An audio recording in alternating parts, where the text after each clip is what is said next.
Push that rock here with Simpson math.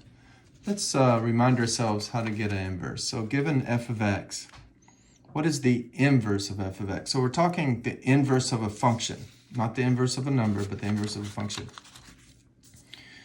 G of x is the inverse of f of x if when you put g in as the input of f, you get out just x, the identity element under composition.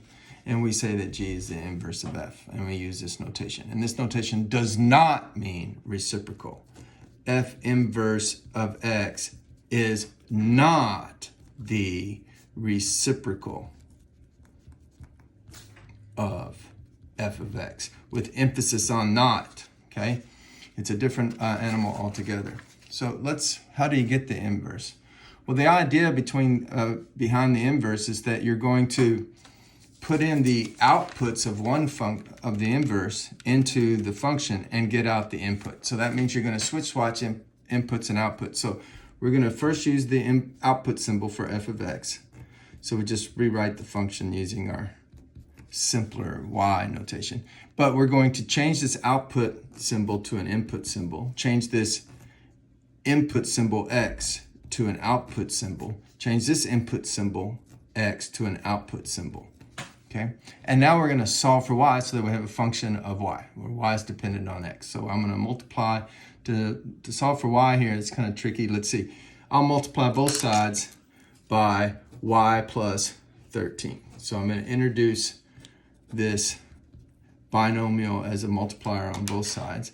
And y plus 13 divides into y plus 13 one time. This binomial divides into that binomial one time. So I have 23y times 1, which is 23y.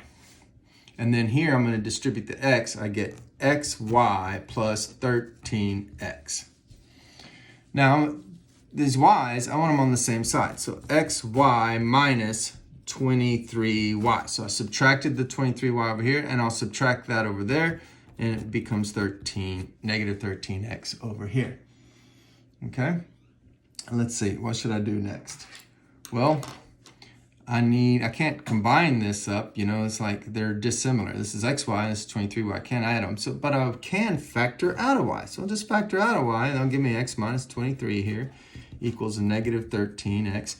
And then to get y by itself, I'll divide both sides by this binomial. So I get negative 13x divided by x minus 23. And this will be the inverse of this function up here. We'll call it f inverse of x equals negative 13x over x minus 23. Now, if that's true, then several things should happen. When I put in an input here and get out an output, that should switch down here. So let's put in f of, just to check, 1, okay? Well, that gives me 23 times 1 over 1 plus 13, and that gives me 23 over 14. So this function goes through the point 1, 23/14. That means this function should go through the point 23/14, comma 1.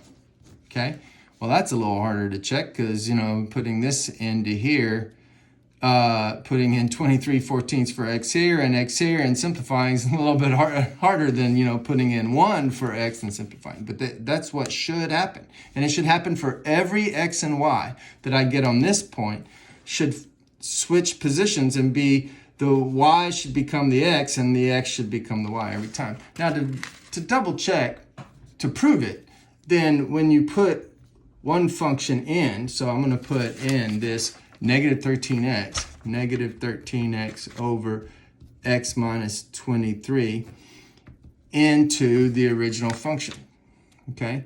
So that means I'm going to put in negative 13x over x minus 23 for this x right here. And then I'm going to put in that same complicated fraction for this x right here. Wow. But this is really hard to simplify. But if it simplifies to x, you've done it correctly. Okay? So I think it's worth trying doing to see if we did it right. So I'll just leave this side alone. It's not worth writing it over and over again. And besides, I need plenty of room to simplify this. I think the best thing to do here is to multiply by x minus 23 in the bottom and x minus 23 in the top. When I do it in the top, well, this cancels with that because everything's multiplication. Down here, that doesn't work so well because of this plus, so I have to distribute. But up there, I ended up with 23 times negative 13x. So that was pretty helpful. Down here, I have to distribute. So I have a negative 13x over x minus 23 times this x minus 23. And then I have this plus 13 times that x minus 23 because this had to distribute to both terms. So that was pretty complicated. But notice again, this goes away. And so I have 23 times negative 13x in the numerator. And then down here I have negative 13x plus 13 times x minus 23. Well, I'll just write that out. So I'm going to distribute this 13 times this and 13 times that. And I get 23 times a negative 13x in the numerator. Then down here I have the negative 13x plus 13x times x. 13 times x is 13x, and 13 times a negative 23. Whatever that is, I'm not going to bother finding it. Because look, negative 13x plus 13x, that adds to 0. So what do I have in my numerator? I have 23 times a negative 13 times x. What do I have in my denominator? Well, I have 13 times a negative 23. Guess what? A negative divided by negative is a positive. 13 divided by 13 is 1.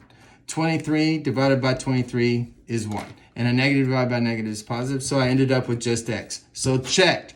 Yes, it worked. This is the inverse of the original function I started with. Math made simple. It's Simpson Math.